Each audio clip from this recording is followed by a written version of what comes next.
These were political mistakes. What? After partnering with a transgender influencer, Bud Light stopped being the best-selling beer? Whoa. Yo, people will do anything to protect bigotry, bro. I promise you, bro.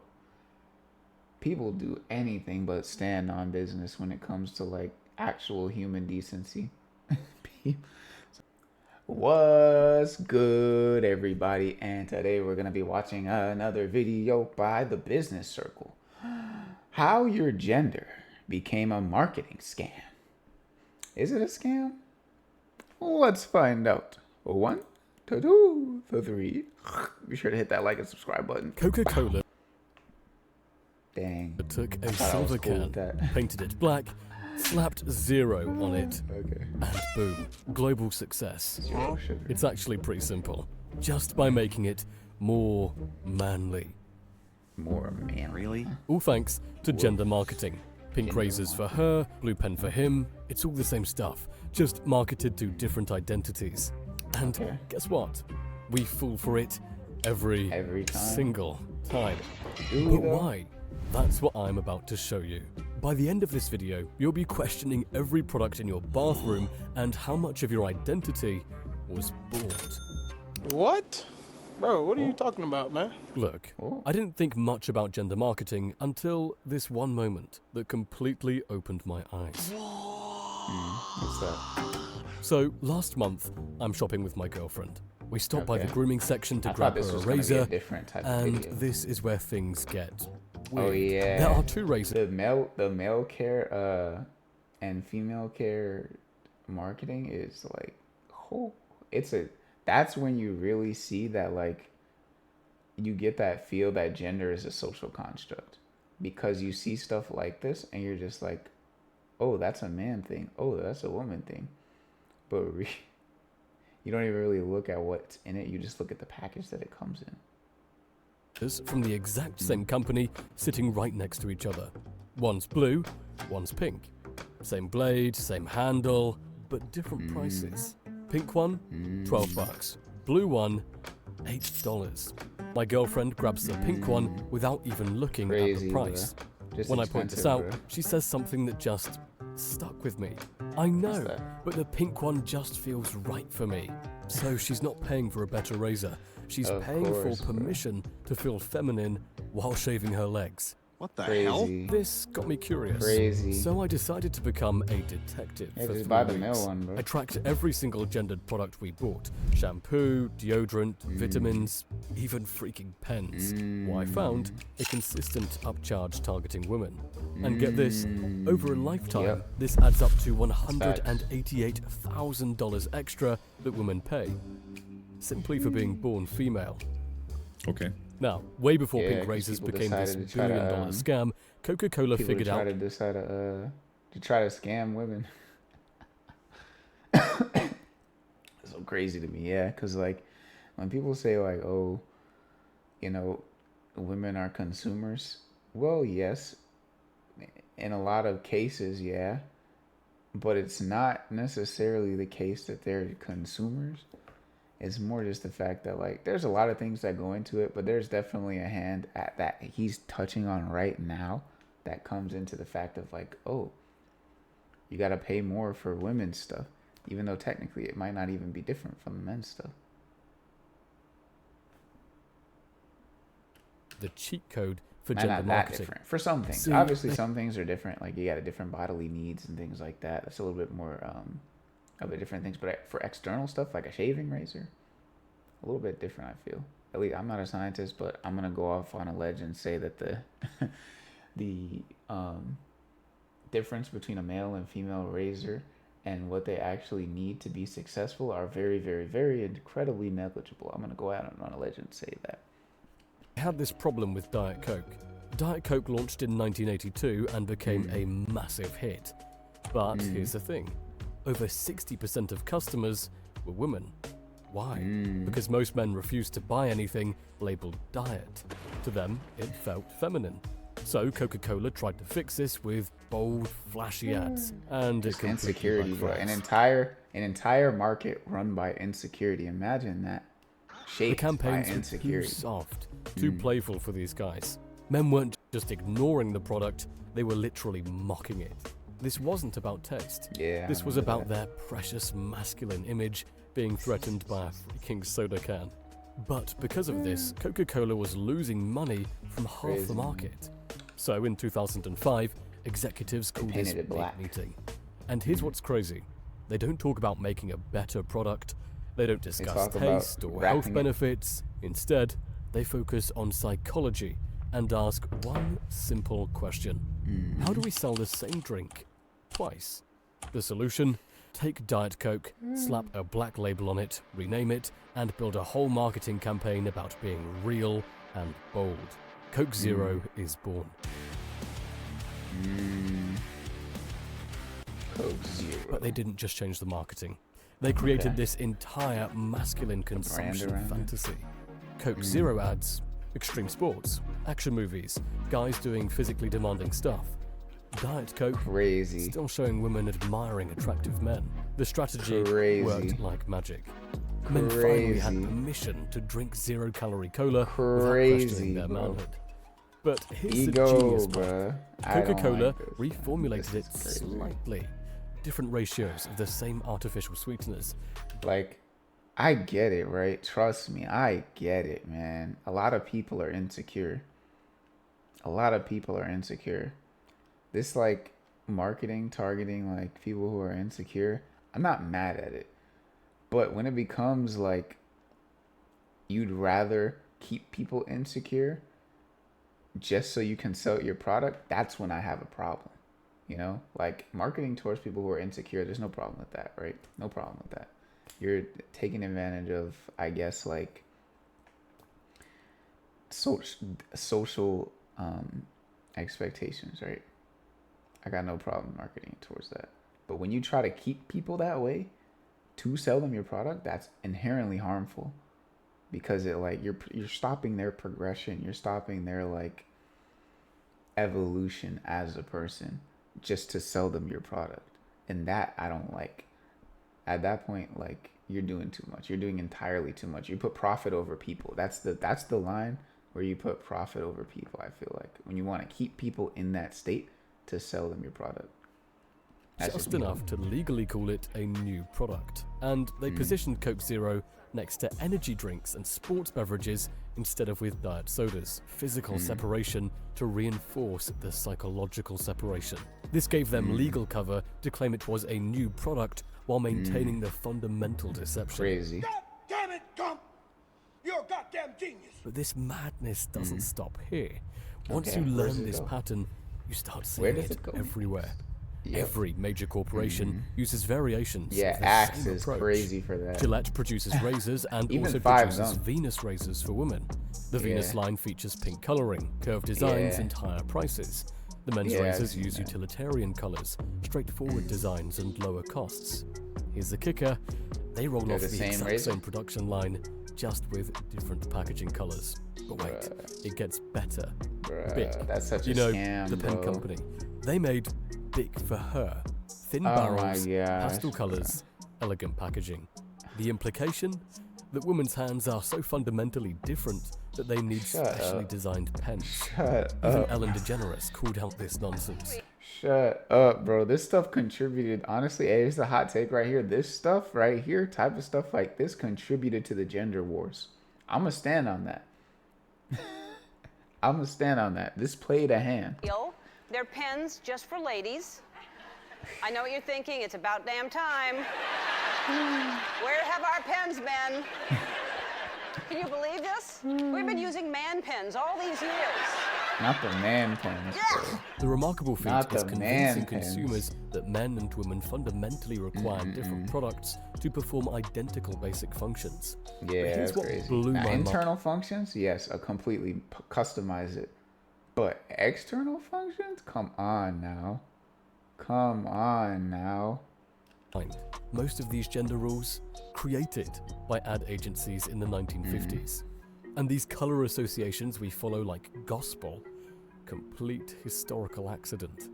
Until 1918, pink was the boys' color. Yeah, Bold, I remember that. assertive, strong. Blue belonged to girls, delicate and refined. Then Yeah, they marketers just flipped it said, completely. you know what, let's Let's flip flip this it. entire script overnight. Crazy. And we just went Crazy. along with it. Because Yeah. apparently we'll believe anything. I was if you never put it alive on for that, enough like billboard. pink manly stuff. I was never there for that. So I never grew up with that. But I'm gonna look at the people that are like were around during that are probably the ones enforcing stuff now and just keeping a quiet eye about everything that's going on. But like I'm looking crazy at the people that saw pink being the boys' color and then flipped it to the men's color and then look at transgender people crazy. That's my hot take right now. We're going to continue. But when companies push this too hard, things go sideways fast.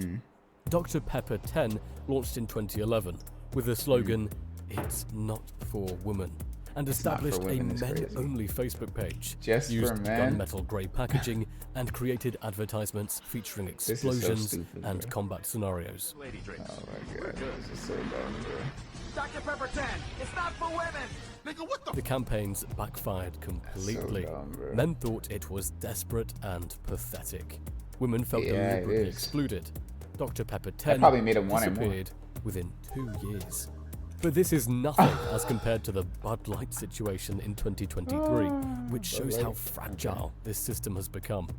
One Instagram post featuring a trans influencer and one Oh. personalized beer can resulted in $1.4 billion in lost sales. In America's lost sales is top-selling beer never recovered. These weren't What? political mistakes. What? After partnering with a transgender influencer, Bud Light stopped being the best-selling beer? Whoa. Yo, people will do anything to protect bigotry, bro. I promise you, bro. People do anything but stand on business when it comes to like actual human decency. Some people will do anything, bro. They said, I won't even drink my favorite beer because I don't like the way you walk. That's crazy. I could These never be were- that bothered by what another nigga's doing for real. Like with their life. You know, if it's impacting me, sure. But when somebody's doing with their own life, bro. System failures. When you build your brand on made-up categories, any disruption shows how hollow the whole thing really is. Samsung learned this when they made an ad showing a woman running alone at 2 a.m. for safety. The response was immediate and harsh. Critics called it tone deaf, dangerous, and completely disconnected from women's What actual ad was this? experiences. If your mind is already blown like mine, smash that like button and share this with someone who's still Did I buying like pink it already? razors without asking why. Yeah, I did. Yeah, So mine why was does pink this work razors. so well on all of us? Crazy. There's actually a name for it. Gender contamination. It's the anxiety you feel when Contamination. someone might see you using something for the opposite gender. Oh, And yeah. marketers, they absolutely love this anxiety. Yeah, people Because the love more that. uncomfortable you feel, the more predictable you become. Here's the creepy part. Companies don't accidentally stumble into these feelings. They engineer them with surgical precision. They literally run focus groups to test which colors, words, and packaging trigger your "this isn't for me" response. Take deodorant. Pop open any men's and women's version. Same see. aluminium I never grew up with that, like, oh, this is for men's type of thing, because there was always like, okay, so like when it comes to like using like products and stuff like this, like my mother would always buy us like she would like try to buy me like a lot of like the men's stuff and all that, but overall, because like we had like certain like things like with our skin, she would buy specialized very like clean material things, like like you know how stuff has like aluminum and all that stuff. She would be like buy like the clean natural products that were a lot of the times more either neutral or more feminine leaning in like their packaging. And I was always just like, yeah, I mean, like I like this stuff because it's not trying to impose stuff onto my body. Like I don't need to smell like Axe and to like look and like buy into the branding of Axe to feel like a man, you know what I mean? To feel like me, to feel masculine. I don't need that. Like I understand that some people do, but I never needed that. Plus, especially if it's going to be added with a bunch of chemicals that aren't even helpful to me, I'll pass, bro. compounds protecting your armpits. But women's versions get marketed with words like gentle, fresh, and delicate. Men's get powerful, maximum strength, Yeah, like, and bro. ultimate protection. Yeah, bro, like I don't need my lotion to be armor, bro.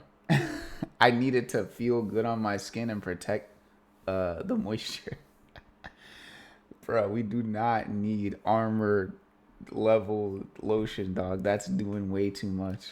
Same sweat blocking science, but one sounds like a spa day and the other sounds like you're going to war with your armpit bacteria. But these The world itself is like it'd be hard out here sometimes. Why would I want to add extra hardness to my personal hygiene routine? To me, that just doesn't make sense, but I get why some people are drawn to that stuff. meanings, they only exist up here, programmed by decades of consistent messaging.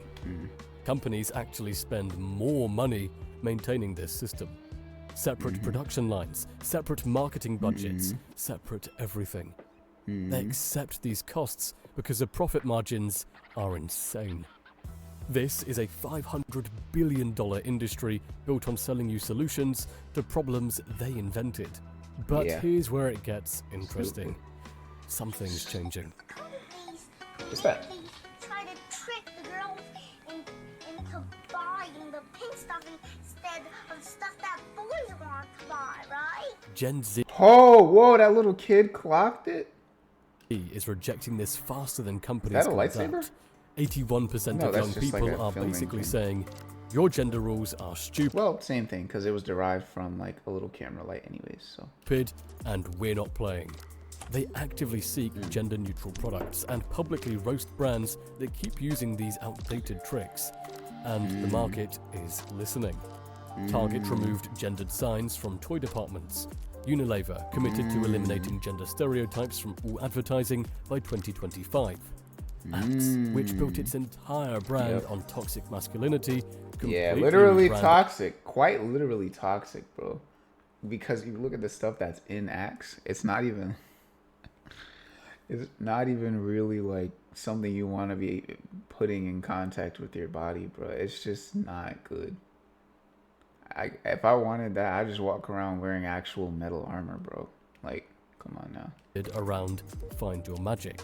The UK government actually banned ads with harmful gender stereotypes. UK's The up. first companies suffering from these casualties included Philadelphia Cream Cheese for showing fathers as incompetent, and Volkswagen for making women look passive. This represents more than social progress. This is economic disruption. Companies using gender pretty equal cool. I like that. advertising are seeing up to 10 times higher sales increases.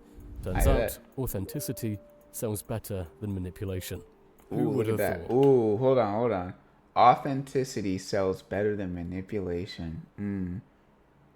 Would you think otherwise? That's a bar. Am I right? That's a What bar. about the money? So, what does this mean for your wallet and daily decisions? The Nothing financial for me. impact on your household is immediate Right now. and measurable. For a family of 4, gender pricing adds up to approximately $2,000 per year in unnecessary expenses. That's money coming directly out of your retirement savings, vacation fund, or children's college account. Women Yeah. face what economists call the pink Inflation. tax, The paying pink tax, 13% more for personal care products, 13 is 8% more for crazy. clothing, and 7% more for 8% is toys crazy. and accessories. 7%. But men aren't immune. You're paying premium prices for masculine versions of products like skincare, hair care, and home goods that offer And they're not even as good though. Like most of the time, they're not even good for you. Like here's something I've noticed. Really, I'm gonna be real about this. A lot of the companies that do this like slimy masculine, feminine divide in the marketing of the products, they're just not good products in general. They're not good for you. They're probably not doing their job out that well, and they're just overpriced. So it goes to show you like the ethics that go behind the company itself, like the ethos and the actual quality of the products itself. It just goes to show you that the tactics that they're willing to do to sell it to you. identical performance. Here's what this looks like in real numbers for your monthly budget. Personal care products, $40 to $60 extra per month. Clothing and accessories, $80 to $120 extra per month. Home and cleaning products, $20 to $30. Yo, per month, clothing and accessories being a per month like expense is something so foreign to me. Cause like I'm not out here buying new clothes every month right now. Like I could see like if I just had an exorbitant amount of like disposable income and I wanted to get into fashion and stuff like that, sure, I'd experiment with it. But in terms of like normal day-to-day activities, buying clothes every month is not on the list of priorities. $5 extra per month. These aren't luxury purchases. These are necessities being artificially inflated based on packaging color and marketing language. This affects your long-term financial planning. That $2,000 annual overspend, invested in an index fund earning 7% annually, it becomes $54,000 over 20 years. Money that could fund a major home renovation, I don't know why I'm saying that. I'm just gassing income, or provide financial security. But it is a lot for some people. Your shopping habits are being tracked and monetized.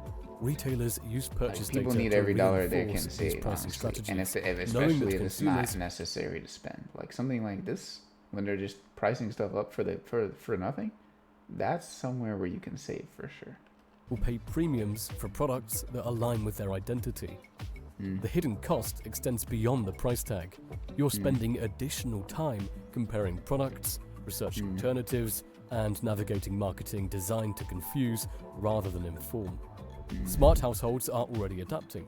They buy the cheaper version regardless of gendered branding, save 25 to 40% on routine purchases, and redirect that money toward actual financial priorities. So, does gender marketing make sense?